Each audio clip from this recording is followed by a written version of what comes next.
สวัสดีครับเพื่อนๆทุกคนกลับมาอีกครั้งกับคลิกหลังกล่องวิดีโอรีวิวผลิตภัณฑ์สกินแคร์จากมุมมองส่วนผสมและยินดีต้อนรับเข้าสู่รีวิวมหากาพย์กันแดดต้อนรับซัมเมอร์ปี 2024 นะครับวันนี้เนี่ยอิงได้ออกไปซื้อกันแดด 10 ตัวดังที่กำลังเป็นกระแสที่สุดตอนนี้มีทั้งแบบสติ๊กสเปรย์โลชั่นปีนี้เนี่ยเรายกเครื่องวัดผิว Sebometer SM815 รุ่นใหม่ราคาครึ่งล้านจากแลบที่โรงงานเพื่อตรวจวัดประสิทธิภาพกันแดดแต่ละตัวแล้วก็มีเต็นท์อบซาวน่าเทสความกันน้ำกันเหงื่อแบบตรงไปตรงมาด้วยนะครับและทำ1/4 ช้อนชา Challenge ด้วยนะครับทั้งหมดนี้เนี่ยเพื่อให้คุณไม่ต้องเสียเงินลองผิดลองถูกกันเองหาน้ำเย็นๆมาจิบดับร้อนให้ชื่นใจนะครับแล้วถ้าพร้อมแล้วเรารีบไปดูกันเลยดีกว่า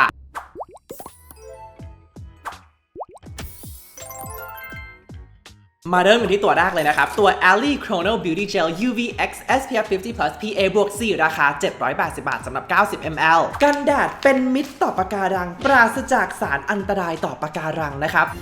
แต่เดี๋ยวค่อยว่ากันนะครับมาดูประสิทธิภาพการกันแสงของเขาก่อนละกันตัวนี้จริงๆก็มีฟิลเตอร์ดีๆทั้งนั้นเลยนะครับมี Zinc Oxide ที่เป็น Mineral แล้วก็ Filter Chemical รุ่นใหม่ๆอย่าง Uvinol T150 Tenasorb S แล้วก็ Mexoryl XL นะครับเดี๋ยวนะ Mexoryl XL ชื่อคุ้นๆใช่แล้วครับมันเป็นตัวกันแสงที่ดีมากๆจากบริษัท L'Oreal อยู่ในกันแดดที่เรารักแล้วก็รู้จักมากมายเลยนะครับไม่ว่าจะเป็น L'Oreal Invisible Fluid หรือว่า La Roche-Posay UV Mune ล่าสุดเนี่ย L'Oreal เขาขายสิทธิบัตรสารกันแดดตัวนี้แล้วนะครับสามารถให้แบรนด์อื่นๆเนี่ยซื้อแล้วก็ใช้ในกันแดดของตัวเองได้เลยก็ต้องขอบคุณมากๆเลยนะครับที่ไม่เม็ดแบ่งปันอาวุธดีๆให้มนุษยชาติได้ต่อสู้กับแสงแดดกันต่อไปกันแดด Alley ตัวนี้เนี่ยเขาก็ได้ทำการทดสอบ in vivo บนผิวมนุษย์จริงแล้วนะครับเพราะฉะนั้นเคลม SPF 50 บวก PA บวก 4 ก็ถือว่าน่าเชื่อถือมากๆเลยเพื่อนๆคนไหนไม่แน่ใจว่า in vivo คืออะไร in vitro คืออะไรทำไม in vivo ถึงน่าเชื่อถือแล้วก็ in vitro ถึงไม่ค่อยน่าเชื่อถือเท่าไหร่เนี่ยลองไปดูนาทีที่ 1:50 ของวิดีโอกันแดดของอีกปีที่แล้วได้เลยนะครับเดี๋ยวเองจะใส่ลิงก์เอาไว้ให้เดี๋ยวเรามาดูเนื้อสัมผัสของตัวนี้กันต่อนี่คือปริมาณที่ต้องใช้กันแดดสำหรับใบหน้าของเรานะครับจะใช้ช้อนตวงวัด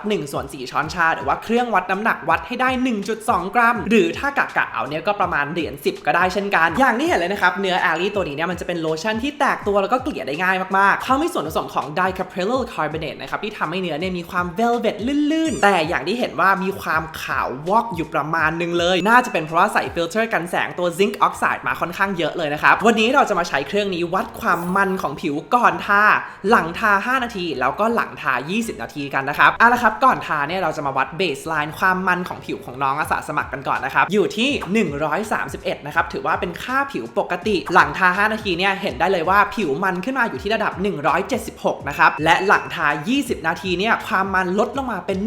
145สรุปก็คือมันขึ้นกว่าผิวธรรมชาติเล็กน้อยนะครับแต่ว่าก็ยังอยู่ในเกณฑ์ปกติเพราะฉะนั้นเนี่ยเองสรุปได้ว่าเป็นกันแดดที่เนื้อไม่ได้มันเยิ้มแต่ก็ไม่ได้คุมมันมากจนเกินไปนะครับเป็นเนื้อกลางๆที่ใช้ง่ายมากๆใครๆก็ใช้ได้นะครับเพราะว่าสบายผิวแต่ว่าเหมาะแค่เฉพาะกับคนที่มีผิวสีอ่อนมากๆนะครับคนผิวเข้มน่าจะเอาไม่รอดเป็นมิตรกับปะการังแล้วเนี่ยช่วยเป็นมิตรต่อคนผิวสีเข้มหน่อยนะครับตัวนี้เขาเคลมว่า super water resistant หรือว่ากันน้ำได้มากๆเลยด้วยนะครับเดี๋ยวขอเบิกอุปกรณ์พิเศษเลยโดราเอมอนตอน ตู้อบซาวน่า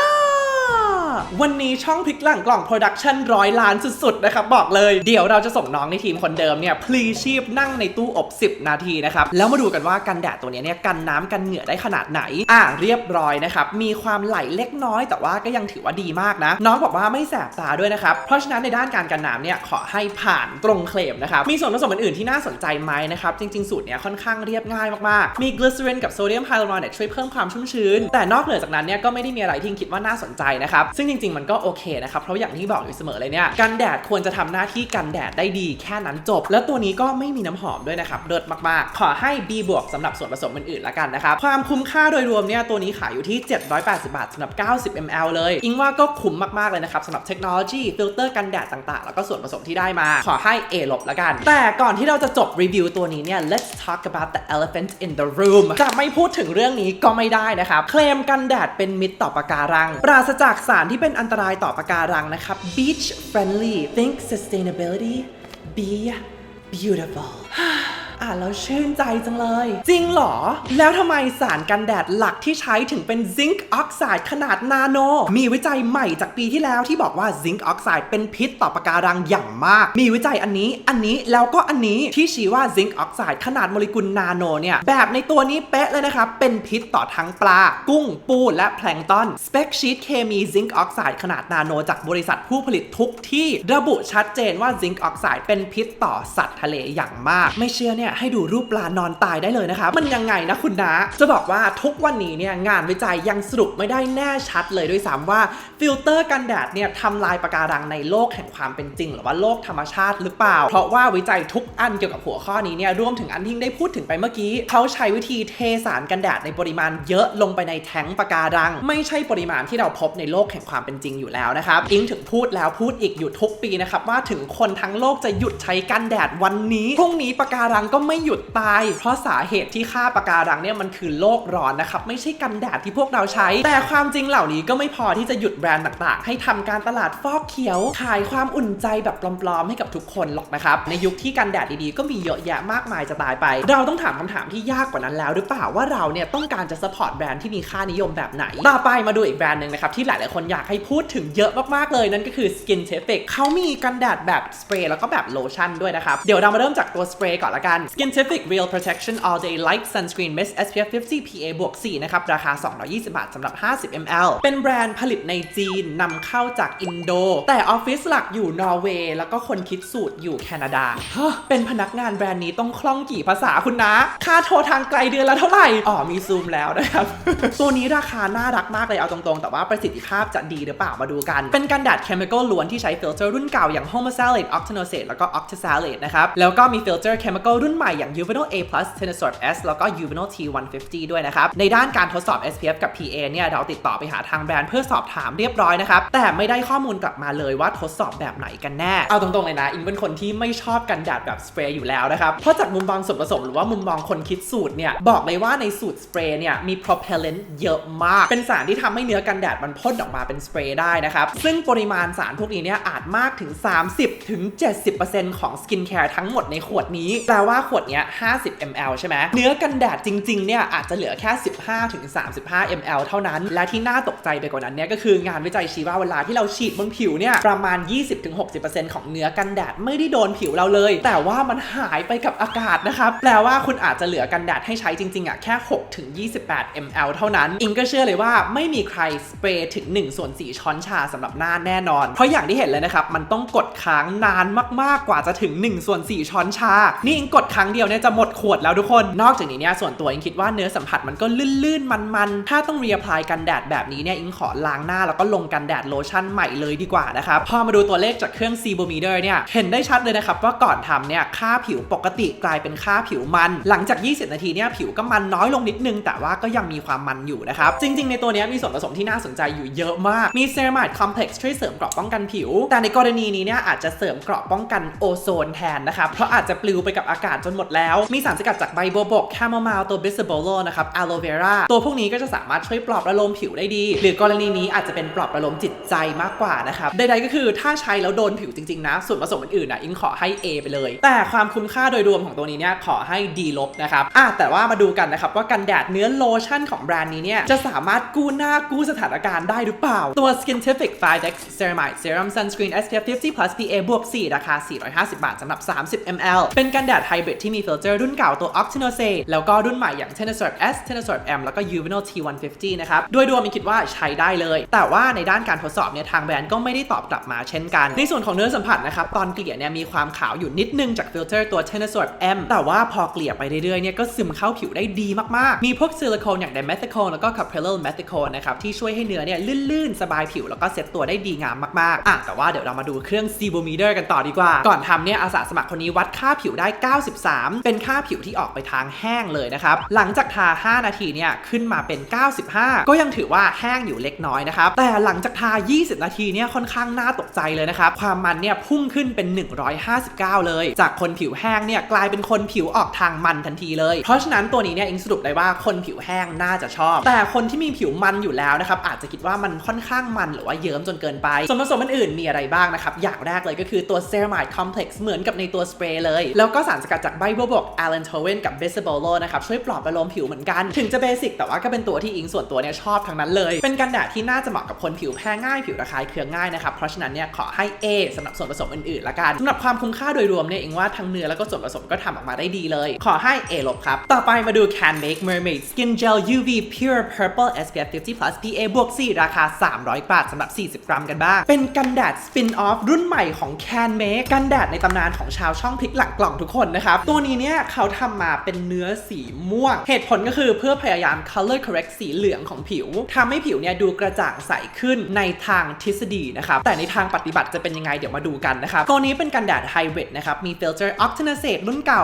Uvinol A+ Tinosorb S แล้วก็ Zinc Oxide และแน่นอนค่า SPF กับ PA ก็ทดสอบมาแบบ in vivo หรือว่าบนผิวมนุษย์จริงเรียบร้อยนะครับเพราะว่าเป็นกฎหมายของทางญี่ปุ่นเลยมาดูเนื้อสัมผัสกันต่อนะครับ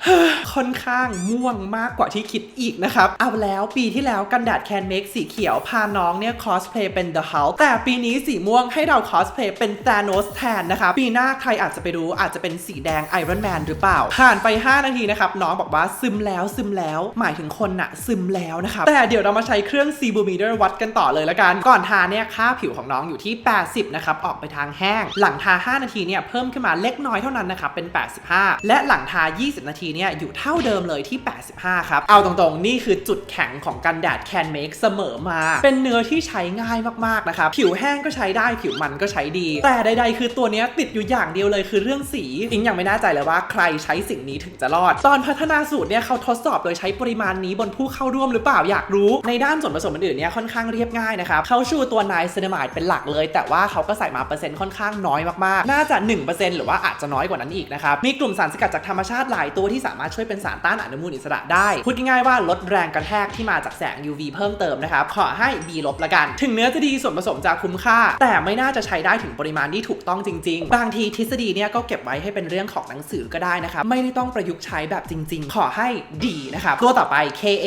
UV Sunscreen Sensitive Skin SPF 50+ PA บวก 4 ราคา349 บาทสำหรับ30 ml เป็นกันแดดมิเนอรัลล้วนเลยนะครับใช้ฟิลเตอร์ Zinc Oxide กับ Titanium Dioxide แต่ทดสอบค่า SPF กับ PA แค่แบบ in vitro หรือว่าในจานเท่านั้นยังไม่ได้ทดสอบบนผิวมนุษย์จริงนะครับส่วนตัวอิงมองว่ายังไม่ได้น่าเชื่อถือเท่าไหร่นะครับแต่ว่ามาดูเนื้อสัมผัสกันก่อนละกันด้วยความที่เขาเป็นกันแดดมิเนอรัลล้วนเลยเนี่ยเขาก็จะเหมาะกับคนที่มีผิวแพ้ง่ายเหมาะกับเด็กแต่สิ่งที่คาดเดาได้เลยนะครับก็คือความขาววอกของเขานั่นไงล่ะครับขาววอกจริงๆขาวแบบไม่ซึมนะครับอย่างเดียวที่ซึมก็คือคนทานั่นแหละเพราะสุดท้ายแล้ว Zinc Oxide กับ Titanium Dioxide เนี่ยมันเป็นหินมันเป็นแร่สีขาวนะครับถ้าเกิดเราลองใช้กล้องเนี่ยซูมเข้าไปในเนื้อกันแดดตัวนี้คุณก็จะเห็นแร่พวกนี้เลยเป็นแร่ที่เราไม่สามารถละลายในเนื้อครีมกันแดดได้หรือว่าที่เราเรียกว่า insoluble นะครับอย่างมากสุดเนี่ยเราทำได้แค่กระจายมันให้ดีหรือว่าที่เราเรียกว่า disperse ในครีมกันแดดเท่านั้นช่วงนี้เนี่ยมีกระแสว่าทากันแดดแล้วอย่าถูวนๆไปเรื่อยๆเป็นความจริงหรือไม่เอาตรงๆเนี่ยคุณจะถูคุณจะลงกันแดดยังไงก็ได้แหละแต่สิ่งเดียวที่ต้องจำเอาไว้ก็คือเวลากันแดดมันเริ่มแห้งเริ่มซึมแล้วเนี่ยให้หยุดถูหยุดจับหน้าทันทีเพราะมันจะไปรบกวนทำให้กันแดดเนี่ยไม่สามารถสร้างฟิล์มเคลือบผิวได้นะครับค่าการป้องกัน SPF กับ PA ก็จะลดลงนั่นเองเดี๋ยวเรามาใช้เครื่อง Sebarometer วัดกันต่อดีกว่าก่อนทำเนี่ยน้องมีค่าผิวอยู่ที่124เป็นค่าผิวปกติค่อนไปทางแห้งนิดนึงนะครับหลังทา5 นาทีเนี่ยผิวมันขึ้นเล็กน้อยอยู่ที่129และหลังทา20 นาทีเนี่ยก็ลดลงมานะครับอยู่ที่103เพราะกันแดดที่ใช้ฟิลเตอร์แบบมิเนอรัลเนี่ยเขามีฤทธิ์รองในการช่วยดูดซับความมันในตัวอยู่แล้วก็เลยมักจะเหมาะกับคนที่มีผิวมันนะครับแต่ว่าคนที่มีผิวแห้งก็อาจจะไม่ชอบเท่าไหร่ตัวนี้เขาเคลมว่า very water resistant ด้วยน้องพลีชีพเข้าห้องดับไม่ใช่ห้องชมพูนะครับผ่านไป10 นาทีเดี๋ยวมาดูกันอิงว่าก็กันน้ำกันเหนือได้ดีมากๆเลยนะครับแล้วก็น้องก็บอกว่าไม่แสบตาด้วยเพราะว่าสูตรน่าจะอ่อนโยนนะครับไม่มีแอลกอฮอล์ขนาดโมเลกุลเล็กแล้วก็ไม่มีน้ำหอมด้วยโดยรวมเนี่ยอิงว่าไม่ใช่กันแดดที่เหมาะสำหรับใครหลายๆคนแต่ก็ถือว่าเป็นกันแดดประเภทมิเนอรัลที่ราคาดีแล้วก็ส่วนผสมใช้ได้แม่ๆอาจจะซื้อให้เด็กๆทาโดยเฉพาะเวลาวิ่งเล่นอยู่ข้างนอกนะครับหรือว่าใครที่มีตาที่เซนซิทีฟมากๆทากันแดดแล้วชอบแสบตาระหว่างวันอาจจะลองซื้อตัวนี้มาทาแค่บริเวณเปลือกตาก็ได้เช่นกันนะครับโดยรวมขอให้ B ครับโอเคครับเดี๋ยววันนี้เนี่ยจะขอสรุปตารางคะแนนกันแดด5 ตัวที่ได้พูดถึงไปก่อนดีกว่าเช่นเคยนะครับอันนี้ก็เป็นแค่ความคิดเห็นส่วนตัวของอิงเท่านั้นทุกคนก็สามารถลองแคปไปช่วยในการตัดสินใจซื้อได้เลยนะครับรอติดตามพาร์ท 2ได้อาทิตย์หน้าเลยนะครับมีกันแดดอีกหลายตัวที่ดังมากๆแล้วก็ทุกคนได้ request ให้พูดถึงกันเยอะมากถ้าทุกคนชอบวิดีโอนี้ก็อย่าลืมกด like subscribe แล้วก็แชร์ให้เพื่อนของคุณด้วยนะครับฝากติดตามอิงได้บน TikTok IG แล้วก็ Facebook ด้วยนะครับก็อาจจะมีคอนเทนต์ที่ไม่ได้พูดถึงอยู่บนช่องนี้ด้วยสำหรับนี้ก็ขอบคุณมากๆเช่นเคยนะครับที่อิงเนี่ยได้เข้ามาเป็นส่วน วนหนึ่งในชีวิตของเพื่อนทุกคนแล้วไว้เราเจอกันใหม่อาทิตย์หน้านะครับบ๊ายบาย